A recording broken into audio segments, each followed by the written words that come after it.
Welcome to क्रक्सवेयर। मैं सुनील अत्री। आज मैं आपको plasma cutting machine 70 ampere cut 70 के बारे में कुछ फंक्शंस और उसकी ट्रबल शूटिंग के बारे में जानकारी दूंगा।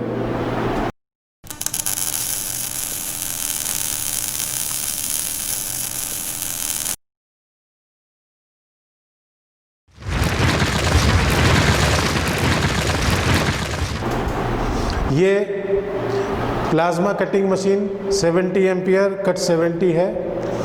ये इसका ऑन ऑफ एमसीबी है। ये इसमें करंट सेटिंग के लिए नॉब है। यहाँ से आप इसमें कटिंग टॉर्च का कनेक्शन देंगे। यहाँ से आप इसको अर्थिंग कनेक्ट करेंगे। ये यहाँ पे आपको एम्पियर शो करता है कि ये एम्पियर मीटर है। नॉर्मली साइट पे मशीन जब वर्क करती है तो उसमें प्रॉब्लम या तो इनपुट पावर की, ये 3 फेज़ मशीन है। सबसे पहले अगर मशीन आपकी वर्क नहीं कर रही है, ऑन नहीं हो रही है, तो आप 3 फेज़ सप्लाई चेक करें कि आपको फेज़ टू फेज़ 415 मिलना चाहिए, 415 वोल्ट। तो तीनों फेज़ों में आप पावर सप्लाई प्रॉपर चेक करें। अगर पावर सप्लाई प्रॉपर नहीं आ रहा है तो आप पावर सप्लाई को दुरुस्त करा दें। बाकी कई बार क्या होता है कि इसका जो 3 फेज़ केबल है ये कहीं से बीच में से शॉर्ट हो गया है या पंक्चर हो गया है, तो आप इसको मल्टीमीटर से आप इसकी कंटिन्यूटी चेक कर सकते हैं। केबल अगर फॉल्टी है या केबल कहीं से शॉर्ट हो गया है तो जब आप मल्टीमीटर से इसको चेक करेंगे, जैसे मानो हमने यहाँ रेड में लगाया और यहाँ पे भी रेड में लगाएंगे,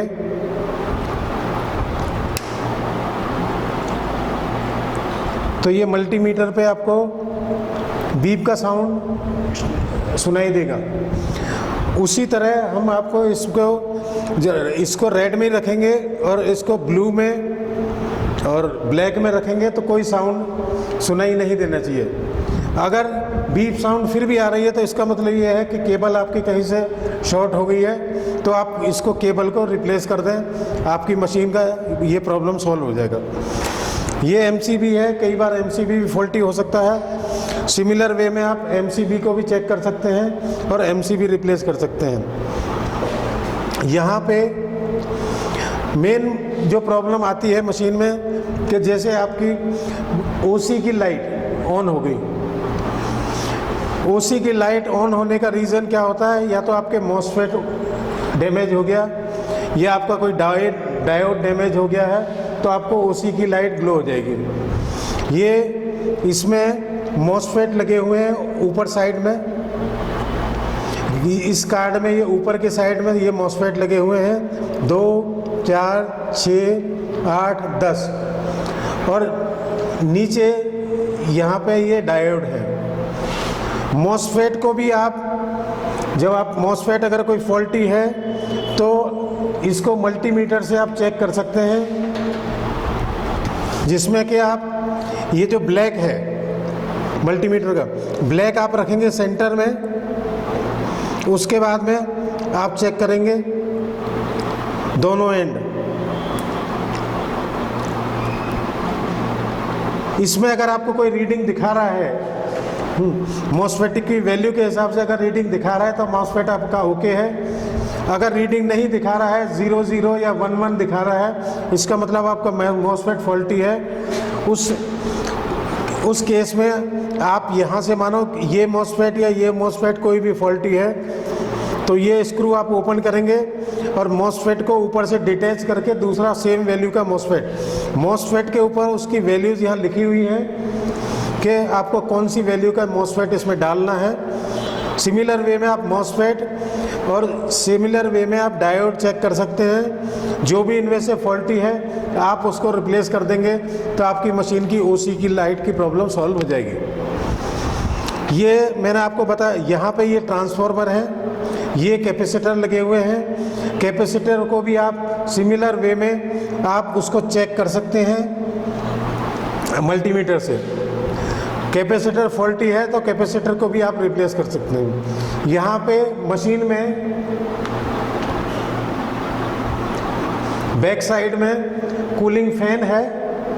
कई बार मशीन आपकी ऑन हो रही है लेकिन फैन नहीं चल रहा है, तो यहाँ पे ये जो 2 वायर हैं ये फैन का इनपुट कनेक्शन है जो कि यहाँ कार्ड से कनेक्टेड है। यहाँ से आप कार्ड में से ये सॉकेट निकालिए बाहर। निकालने के बाद में आप इसको चेक कर सकते हैं कि इसकी कंटिन्यूटी के हिसाब से या तो वायर शॉर्ट हो गया है मल्टीमीटर से, जैसे मैंने कंटिन्यूटी पहले बताया आपको। अगर वायर शॉर्ट हो गया है तो वायर रिप्लेस कर दें। अगर इसकी मोटर की वाइंडिंग जली हुई है, मोटर की वाइंडिंग जली हुई होगी तो भी आपको नहीं करेगा, तो आपको पूरा फैन रिप्लेस करना पड़ेगा या तो इसको वाइंडिंग कराना पड़ेगा। ये मैंने आपको बताया मॉसफेट, डायोड और कूलिंग फैन के बारे में। यहाँ पे कार्ड में डिफरेंट वैल्यू के रेजिस्टेंस लगे हुए हैं। इनकी रेजिस्टेंस की भी वैल्यू के हिसाब से आप एम्पियर मीटर को ओम्स पे रख के जितना ओम्स का है उस हिसाब से आप इसको चेक कर सकते हैं। अगर ये फॉल्टी होगा रेजिस्टेंस तो आपको इस पर कोई वैल्यू नहीं दिखाएगा, तो आप उसको रेजिस्टेंस को चेंज कर सकते हैं। ये मैंने अभी आपको कार्ड पे जो सिमिलर वे में मशीन के अदर साइड में मॉसफेट भी हैं और डायोड भी हैं। यहाँ पे ये मशीन का ट्रांसफार्मर है। ट्रांसफार्मर की जो वाइंडिंग है, अगर वो वाइंडिंग उसकी जल गई है या ट्रांसफार्मर जल गया है तो यहाँ जो ट्रांसफार्मर का जो ये कनेक्शन है इससे आप यहाँ से चेक कर सकते हैं ट्रांसफार्मर को। ट्रांसफार्मर जल गया है तो आपको ट्रांसफार्मर रिप्लेस करना पड़ेगा। ये जो कॉइल है ये आपकी स्पार्क जनरेशन के लिए कॉइल है, जो जिससे कि आपका प्लाज्मा कटिंग में स्पार्क जनरेट होता है। ये कार्ड है, यहाँ पे ये ट्रांसफार्मर है और बाकी इसमें रेजिस्टेंस और आपके कैपेसिटर्स और डायोड बैक साइड में लगे हुए हैं। यहाँ से ये कॉपर की जो स्ट्रिप है इससे कनेक्टेड है, ये अर्थिंग का है। दूसरी एक प्रॉब्लम इसमें जो आती है नॉर्मली कि आपको बैक साइड से जो आपका एयर कनेक्शन आपने दिया है तो एयर नहीं आ रही है। अभी मैं आपको दूसरे एंगल से इसको ये बताऊंगा कि उसका बैक साइड से अगर आपकी एयर सप्लाई नहीं आ रही है तो उसमें क्या रीज़न हो सकते हैं। यहाँ से ये जो पाइप है ये टॉर्च के लिए पावर सप्लाई एयर सप्लाई का काम करता है। ये सोलेनॉइड वाल्व है। जब आप टॉर्च का स्विच ऑन करते हैं उस टाइम पे सोलेनॉइड वाल्व ओपन होता है और यहाँ से एयर की सप्लाई आगे आपके टॉर्च में पास होती है। कई बार क्या होता है कि आपका सोलेनॉइड वाल्व वर्क नहीं कर रहा है, इसकी मैग्नेट ख़राब है, तो आप इसको सोलेनॉइड वाल्व का ऊपर ये नट लगा हुआ है, इसको आप खोल के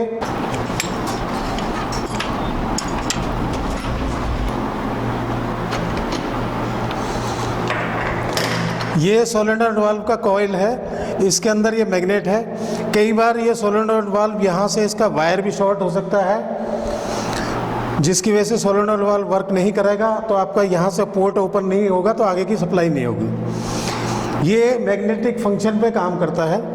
यहाँ से जब इसमें पावर सप्लाई जाती है तो पावर सप्लाई जब ऑन हो जाती है तो उसके बाद में ये मैग्नेट ओपन हो जाता है, तो यहाँ से जो ये पाइप इसमें से सप्लाई जो है ये इसका पोर्ट ओपन हो जाता है तो आपको आगे के लिए सप्लाई मिलेगी। आपने यहाँ से पावर सप्लाई बंद की उस टॉर्च के स्विच से, यहाँ से ये मैग्नेट बंद हो जाएगा। मैग्नेट बंद होने के बाद में फिर आपका इसमें सप्लाई पावर की एयर की सप्लाई नहीं मिलेगी। तो अगर सोलेनॉइड वाल्व फॉल्टी है तो आप इसको सोलेनॉइड वाल्व को चेंज कर सकते हैं। कई बार जब मशीन आपके पास नहीं पहुंचती है तो ट्रांसपोर्टेशन में ये जो पाइप यहाँ पे लगाया हुआ है हमने क्लैंप के थ्रू, ये कहीं लूज़ हो गया तो यहाँ से लीकेज हो सकता है, इसको आप टाइट कर दें। इससे आपको प्रॉपर एयर सप्लाई मिलेगा और आपका मशीन का फंक्शनिंग होगा। ये मैंने आपको बताया एयर सप्लाई नहीं आ रही उसके बारे में। जैसे मैंने आपको पहले बताया था, यहाँ पे ये मॉसफेट हैं दूसरी साइड में और ये डायोड लगे हुए हैं, ये ट्रांसफार्मर है। कई बार ट्रांसपोर्टेशन में जब मशीन आप या तो साइड से साइड चेंज कर रहे हैं या आपको नई मशीन ट्रांसपोर्टेशन से मिल रही है, तो ये जो सॉकेट है इसमें कार्ड में जो लगे हुए ये लूज़ हो जाते हैं, जिसकी वजह से मशीन फंक्शनिंग नहीं करती है। तो आप इनको सॉकेट को नीचे प्रेस करके इसको चेक कर सकते हैं, दबा सकते हैं। यहाँ भी सेम वायरिंग है। ये मैंने अभी आपको इनके मशीन का जो छोटी मोटी ट्रबल शूटिंग होती है, ओसी की लाइट क्यों जलती है वो मैंने आपको बताया। इससे आप अपना डाउन टाइम मशीन का कम कर सकते हैं और ऑन साइट आप इसको खुद रिपेयर कर सकते हैं। ये मैंने आपको इस मशीन के बारे में मोटी मोटी जानकारी दी।